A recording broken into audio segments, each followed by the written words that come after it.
I never thought I'd be the type to join a paranormal investigation team. Sure, I'd always been curious about the supernatural, intrigued by the unknown, but actually going into a haunted house or old mansion to find answers, that felt like something from a horror movie. But that's how I ended up here, standing in front of a small, nondescript house on the edge of town, feeling a mix of excitement and fear churning in my stomach. It all started a month ago when I received an unexpected email. The subject line read, "We need you. Paranormal Investigation Team seeking new member." I thought it was spam at first, maybe a joke, but then I read the message and something about it felt real.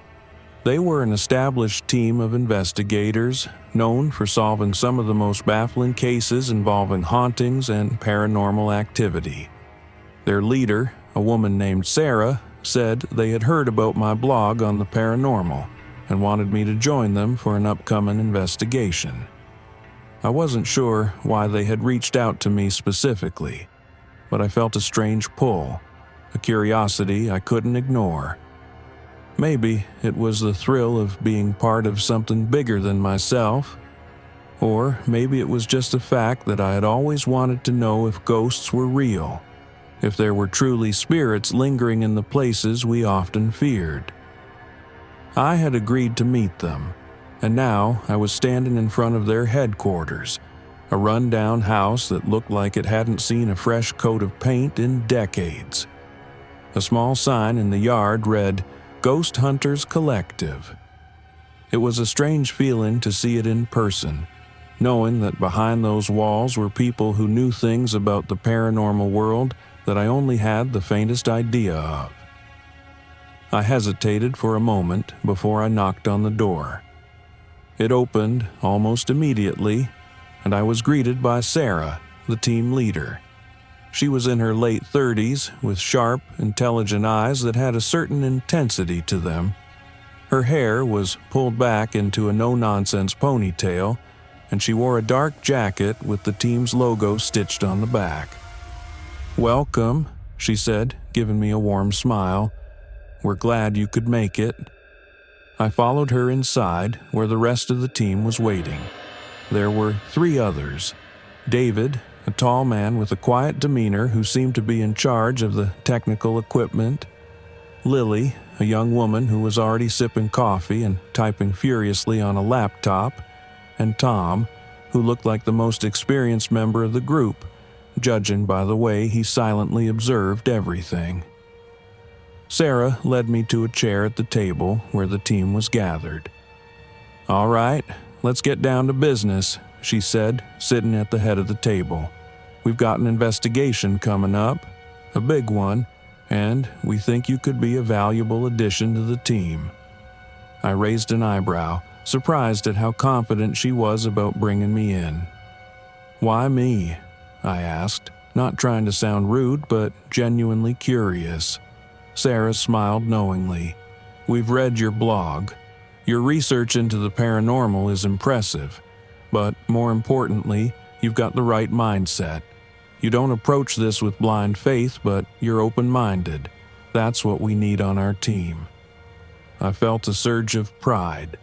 It was strange to hear someone say that my work mattered, but it made me feel like I belonged here. Tom spoke up next.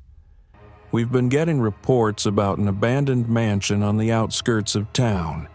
People have been seeing lights flicker on the upper floors, hearing strange sounds at night, the usual paranormal stuff, but we've never investigated it.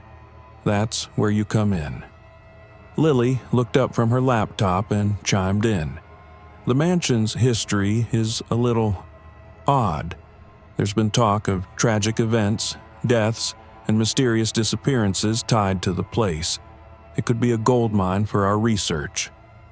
I felt the tension in the room build as they all looked at me, waiting for my response. The thrill of being invited into their world, of finally being part of something real, had completely eclipsed any fear I might have had.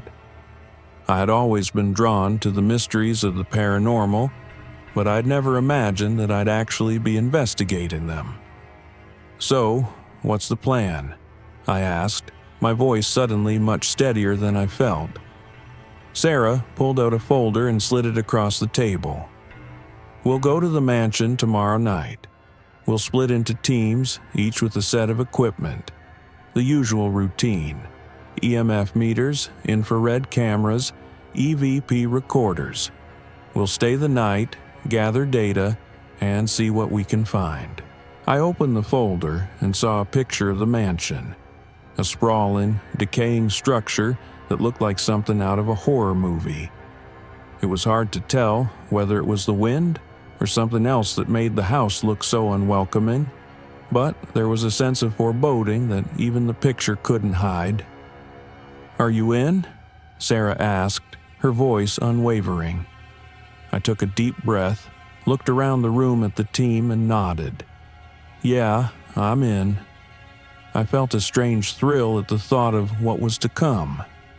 I had no idea what I was getting myself into, but there was a part of me that couldn't wait to step inside the mansion, to see if the paranormal was as real as I had always believed it could be. The team gave me a collective nod, and just like that, I was officially part of the team. But little did I know, this investigation would uncover a truth that would haunt me forever. The day of the investigation felt like an eternity. I could hardly focus on anything else, my mind constantly racing back to the mansion. It was all I could think about, what we might find inside, what might be waiting for us. I had read about haunted houses before, studied the stories, but this was different. I was about to experience it firsthand, and something in the pit of my stomach told me that I was about to uncover more than I could handle. As the sun set, I met up with the team at the headquarters, which now seemed even more ominous in the fading light. The mood was somber but determined. Sarah was already packing up the equipment: EMF meters, infrared cameras, and EVP recorders, while Tom checked the battery levels on everything, making sure we had backup power for the night ahead. Lily was silent, her fingers dancing across her laptop as she searched for any additional information about the mansion, while David worked on calibrating the infrared cameras. When we all piled into the van, the air in the vehicle felt heavy with anticipation. No one spoke. The only sound was the hum of the engine and the rustling of equipment. I could tell everyone was just as nervous as I was, but none of us were willing to admit it. This wasn't a school project anymore. It was real, and real meant danger.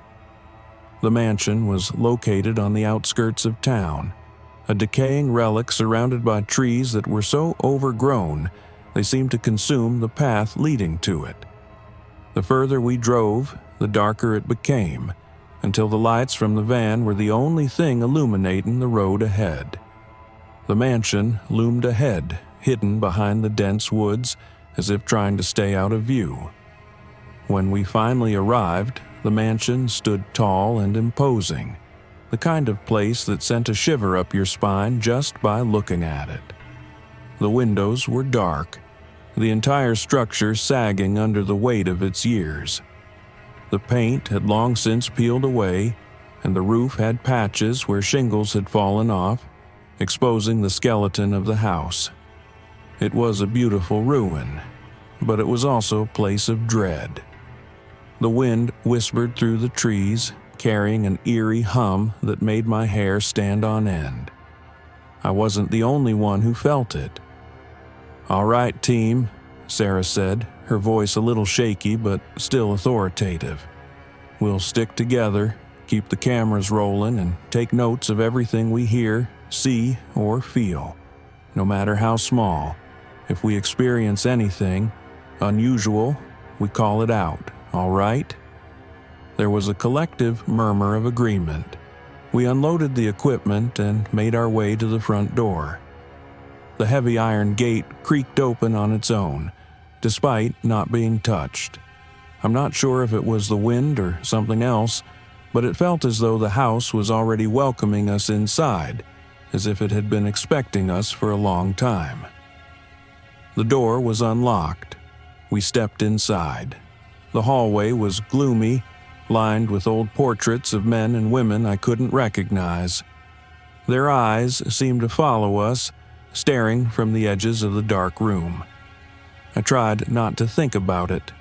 The walls were cracked. The floorboards creaked with every step. There was dust everywhere, thick and untouched by time. But despite the desolation, there was an energy in the house, a hum that vibrated in the air, like the house was alive, breathing. "David, set up the cameras in the main hall," Sarah ordered. "Lily, get the EVP recorder ready. I'll take the EMF meter and do a sweep of the second floor." I stood in the middle of the entryway, not sure where to begin. The house seemed to grow in every direction, stretching further than I could see. I couldn't tell if it was the sheer size of it or if the house was somehow distorting the space around me. I felt a sense of claustrophobia despite the wide-open rooms, but I knew I wasn't the only one who felt it. Tom came over to me and whispered, "Keep your eyes open. There's something off about this place." He wasn't wrong. The atmosphere was thick, heavy, and as we moved deeper into the house, it seemed like the temperature dropped. Every room we entered felt colder than the last, and the farther we went, the more I noticed the strange sensations. The hair standing up on the back of my neck, the feeling that we weren't alone. I wasn't a complete skeptic anymore. After all, I had seen enough to know that some things just couldn't be explained by logic alone. But there was something about this place, something that was getting under my skin that made my doubts begin to crack. As we made our way deeper into the mansion, the air grew dense, almost suffocating. The walls seemed to hum, vibrating softly, and the house seemed to stretch out. The hallways longer than they should have been. The whispering I'd heard earlier was getting louder. It wasn't coming from the wind, it was coming from within the walls. I stopped in the middle of the hallway, staring at a door that had cracked open on its own. The whispering was louder here, more distinct. I stepped closer to it, my hand trembling as I reached for the doorknob. The room inside was dark, but I could make out figures, shadows, shifting in the corners of the room. I hesitated. I wasn't sure if I was ready for what was on the other side, but something, compulsion, pulled me forward. As I stepped inside, a cold gust of air rushed past me, and the door slammed shut behind me. The whispering stopped. The room was silent, but I felt it. The presence, the feeling that something was waiting for me. The truth I had come to uncover was no longer a question of skepticism. It was a question of survival. The room was suffocatingly still.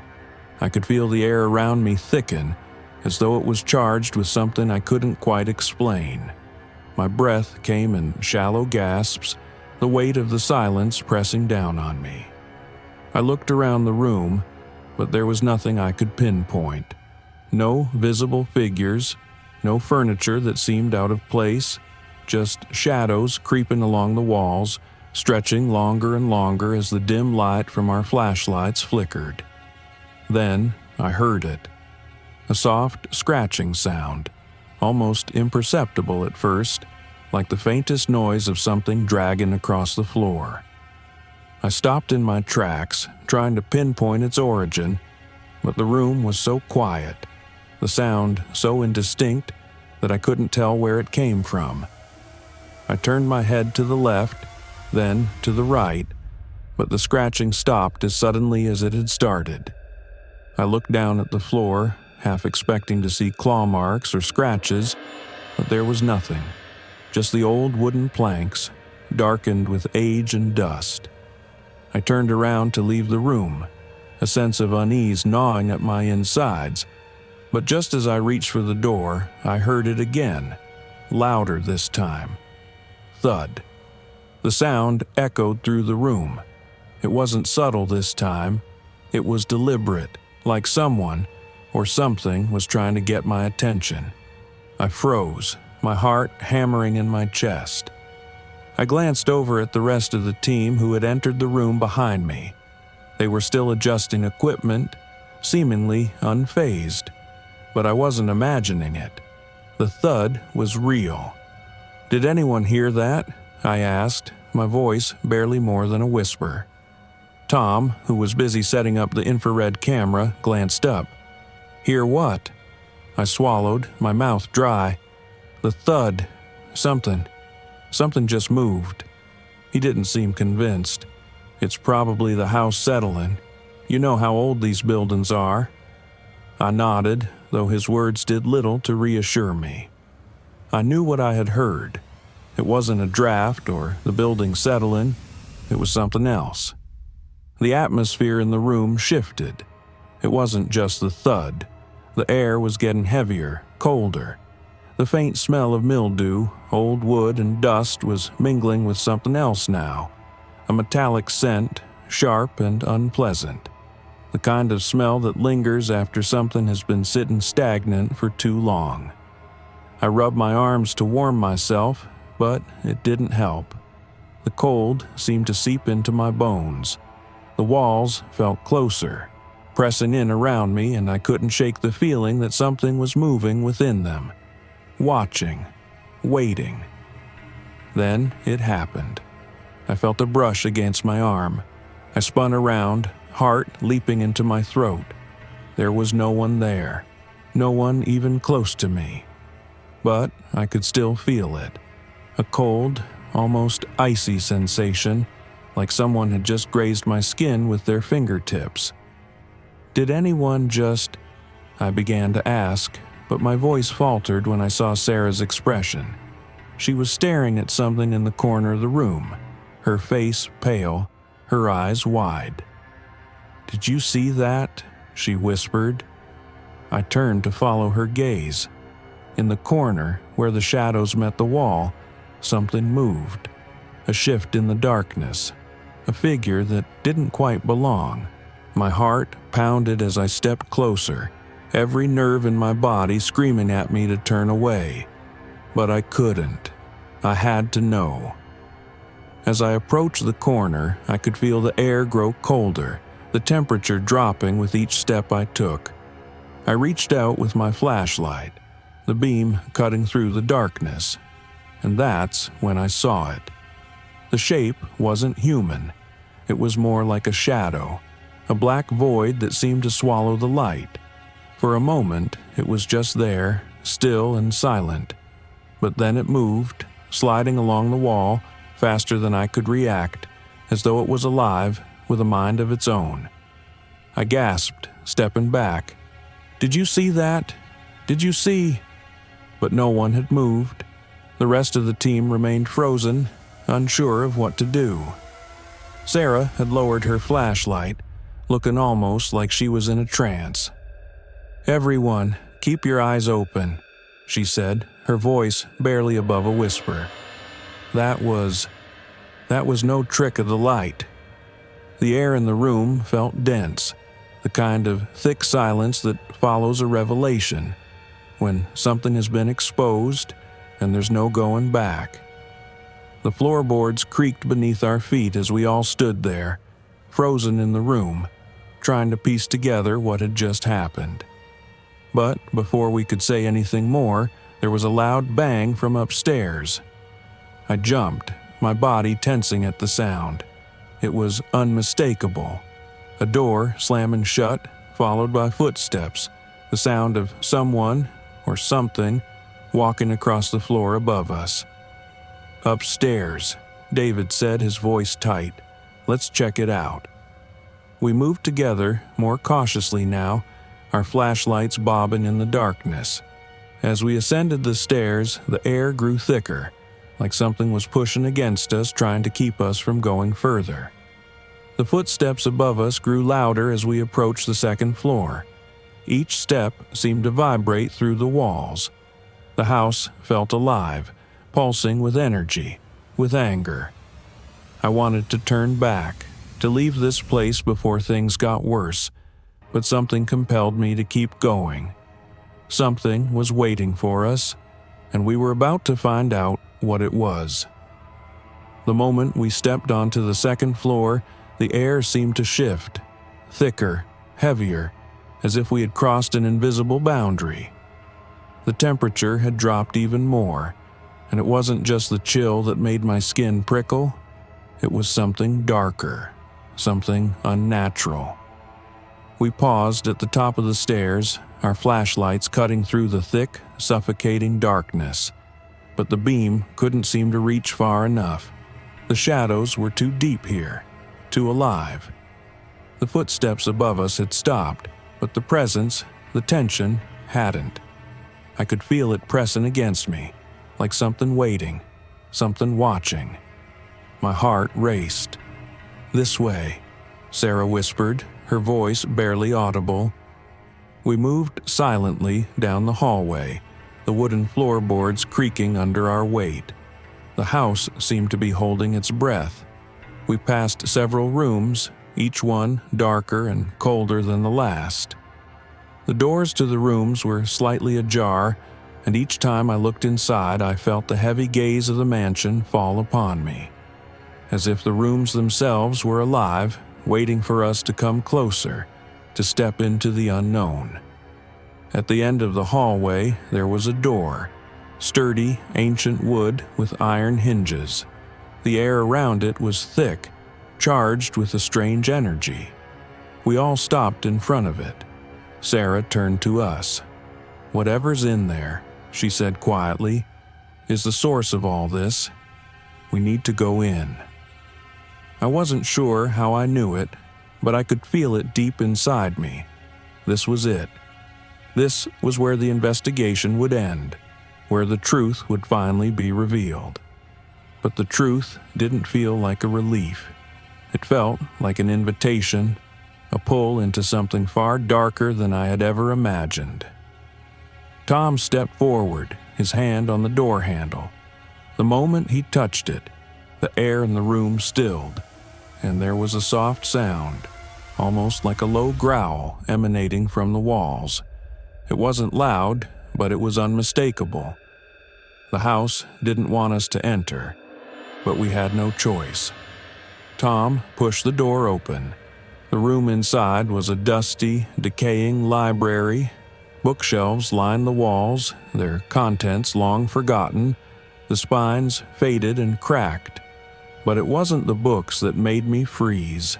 It was what lay on the far side of the room, the altar, covered in dark cloth, its surface stained with something I couldn't identify. The air in the room was thick with a strange metallic smell, and my stomach churned at the sight of the altar. It was as if the room itself had been used for rituals, something dark, something forbidden. There were symbols drawn on the floor in chalk, symbols I didn't recognize, but something about them felt ancient, cursed. I stepped forward, my flashlight shaking in my hand as I scanned the room. But it wasn't the room that drew my attention. It was the figure in the center of the room, a mannequin. Or at least, that's what I thought it was at first. But as my eyes adjusted to the dim light, I realized the mannequin wasn't a mannequin at all. It was a body, or what was left of one. It was as if the person had been frozen in time, suspended in the act of kneeling before the altar. Their eyes were wide open, locked in a blank stare, their hands still outstretched toward the altar. The body had been stripped of clothing, but it was the skin that made my blood run cold. It was almost as if the skin had been burned, the texture disfigured, the flesh mottled and marred. My mouth went dry. I felt my knees go weak as I backed away, but the others were already moving closer to the body, pulling out their cameras to document the scene. "I knew it," Lily whispered. This is what they were trying to hide. I didn't want to know what she meant. I didn't want to know what was tied to this place, what dark force had lived here, but the answers were staring me in the face, and I couldn't look away. Tom crouched beside the body, inspecting it carefully. This is... He paused, clearly struggling to find the words. It's a ritual. This person, they were part of something much darker than I thought. I couldn't look at it anymore. I turned my gaze to the rest of the room, hoping to find something, anything that would explain this, but there was nothing. Nothing but the heavy feeling that had settled over the room. The silence felt suffocating, and I could hear my own breath echoing in my ears. And then, something moved. It was subtle at first, just a flicker of motion in the corner of my eye, but when I looked up, my flashlight caught something moving along the far wall. A shadow. No, not just a shadow, a figure, tall and thin, its shape barely visible in the dim light. I couldn't move. My body was frozen, caught between flight and fascination. The figure seemed to grow out of the wall, its body twisting and contorting in unnatural ways, like it was made of shadow and smoke. And then I heard it. A low voice, soft but unmistakable. You shouldn't have come. I turned to Sarah, but she was staring at the figure, her eyes wide in terror. It's here, she whispered. The thing that's been haunting this house. It's not just a ghost. It's a thing. A creature tied to this place, to the rituals that were done here. I couldn't speak. I could barely breathe. The figure in the corner was now moving toward us, its presence growing larger, more real with every passing second. We had uncovered the truth about the mansion, but the truth was more terrifying than any of us could have ever imagined. The figure in the corner of the room seemed to grow taller with each passing second.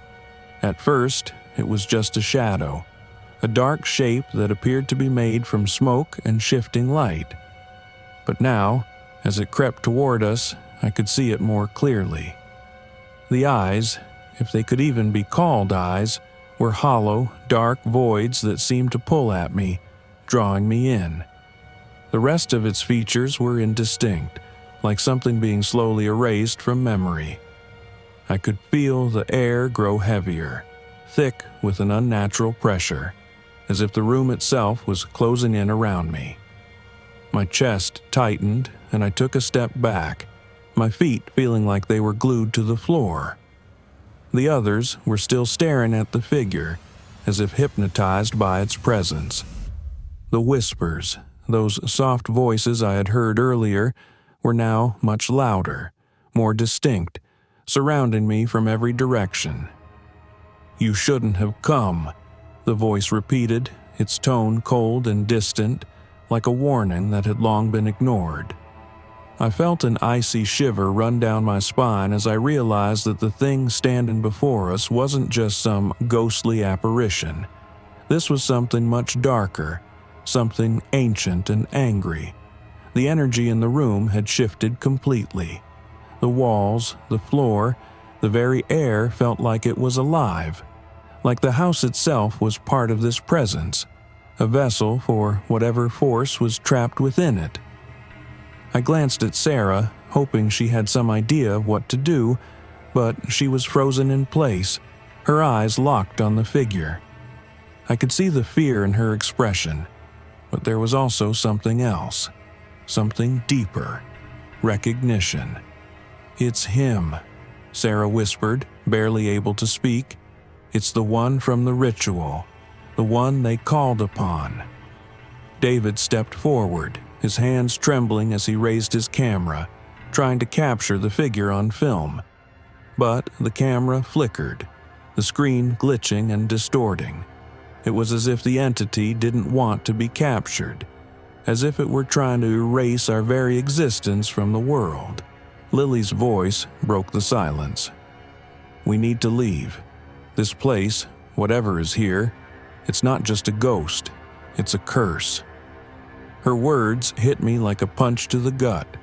The realization washed over me all at once. This wasn't just a haunted house. It was a trap, a place where something had been bound, something that shouldn't have been disturbed. And now we had awakened it. The shadows in the room shifted once again, the figure now much closer, its presence so overwhelming that I could barely think. The air was so thick, so suffocating, that I could feel it pressing against my chest, making it harder to breathe. The whispers grew louder, now a cacophony of voices. Some of them sounded human, others in languages I couldn't even begin to understand. But all of them were urgent, demanding something from us as though they were warning us to leave before it was too late. I took another step back, my heart racing. The figure's eyes locked onto mine, and in that instant, I felt as though it was reading my very soul, as though it could see my deepest fears, my darkest thoughts.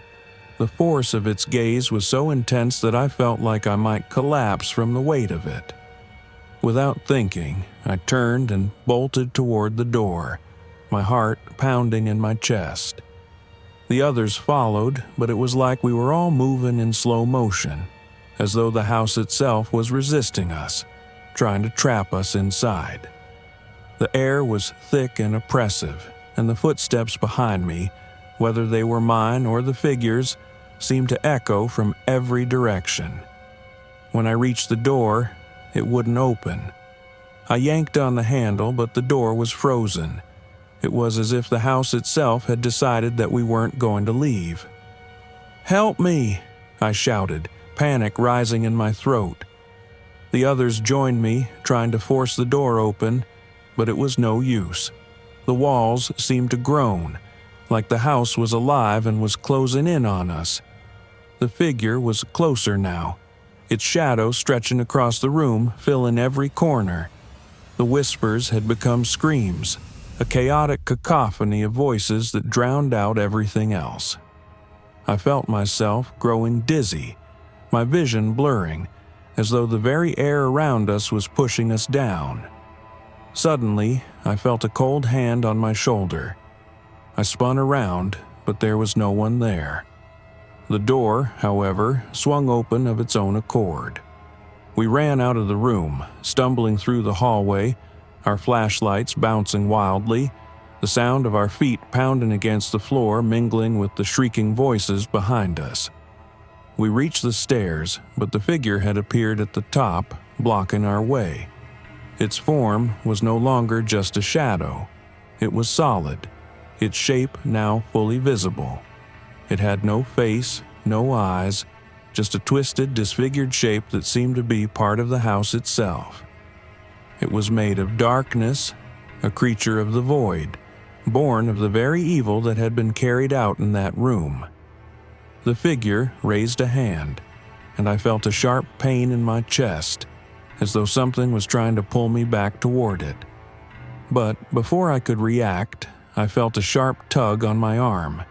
It was Tom. He grabbed my wrist, pulling me forward. "Run!"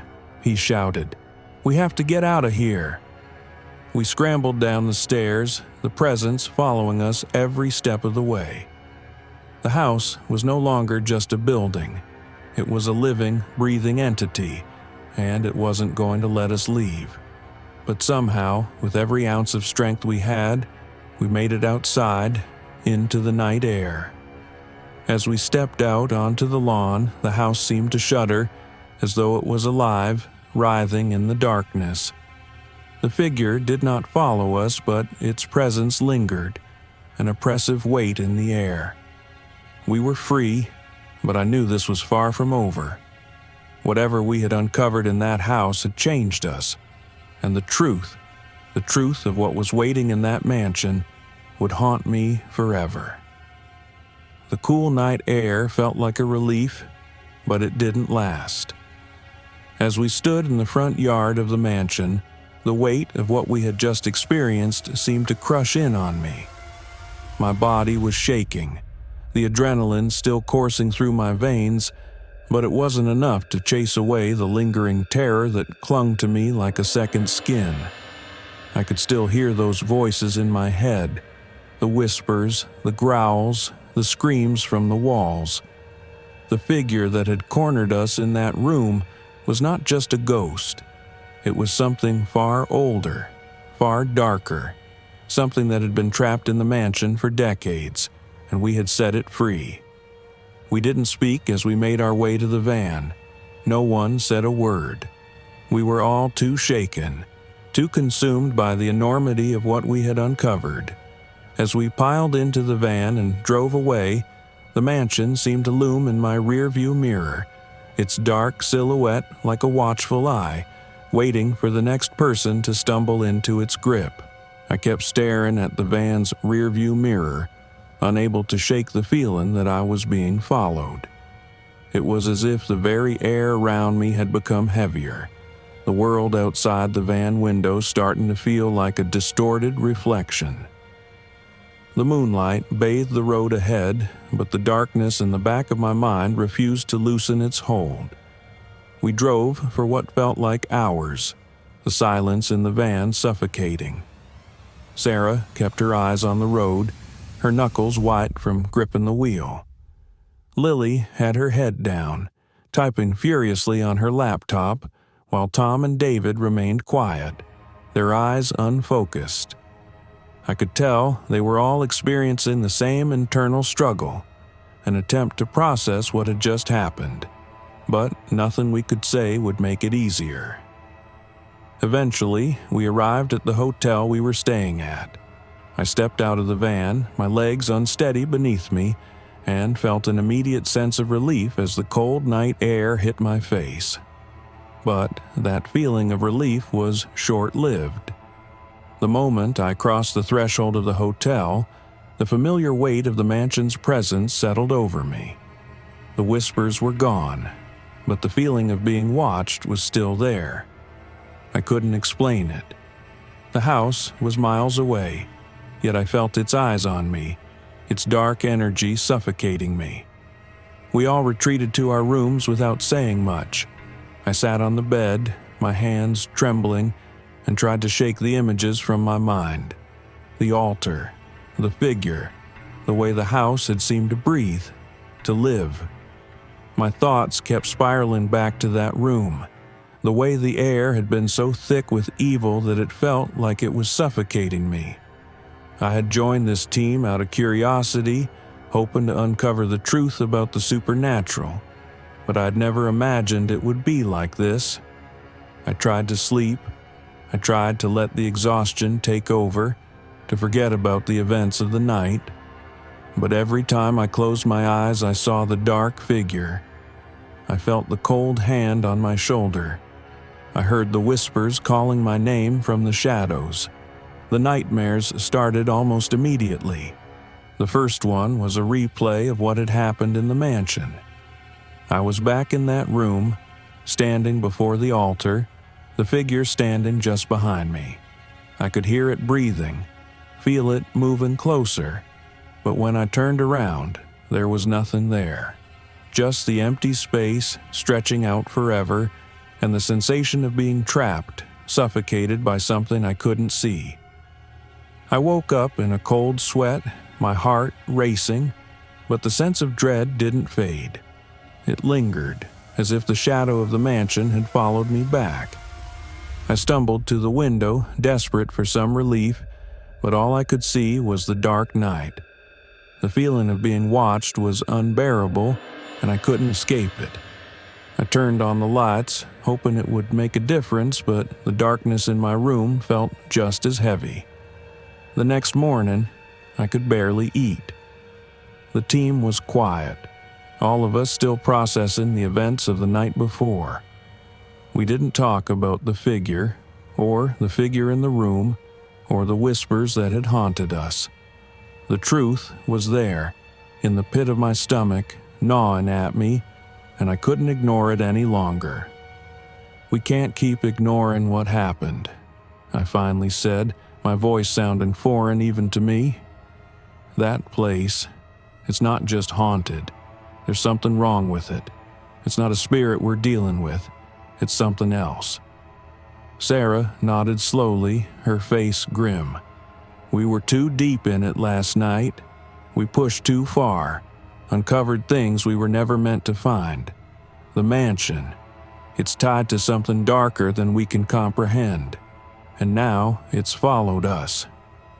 The truth of what we had unleashed was beginning to sink in. The mansion wasn't just haunted. It was a portal, a vessel for something ancient. And now, that thing had marked us, bound us to it. No matter where I went, I knew I wouldn't be able to escape the truth. The mansion would always be there, lurking in the corners of my mind, and the memories of what we uncovered would never let me go. We packed up that morning, preparing to leave town. But as we drove away from the mansion, I couldn't shake the feeling that I was still there, still trapped in that house, in that room, with that figure staring at me from the shadows. I don't know what happened to the rest of the team, but I knew this much.